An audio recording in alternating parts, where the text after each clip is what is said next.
Opisyal nang gitudlo ni Cebu City Mayor Nestor Achival si Attorney og Engineer Marifel Resma Roble isip bag-ong professional sector representative sa Board of Directors sa Metropolitan Cebu Water District kon MCWD. Ang appointment pinitsahan niadtong Enero 12, 2026 o kinibulungtad hangtod Disyembre 31, 2030.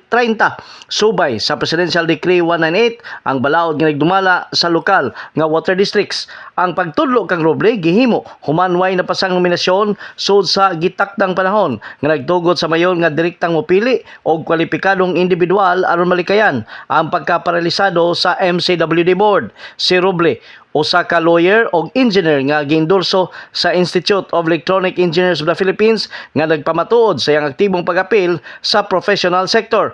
Gumikan nini napuna na ang professional sector seat sa MCWD board aron makabot ang quorum. Sa pagkaron, upat sa 5 ka pwesto sa board ang napuno na samtang bakante pa ang representante sa education o religious sector. In the heart of changing lives, ini si Brigada Joel Gonzalez Asido sa 90.7 Brigada News FM Cebu, the Music and News Authority.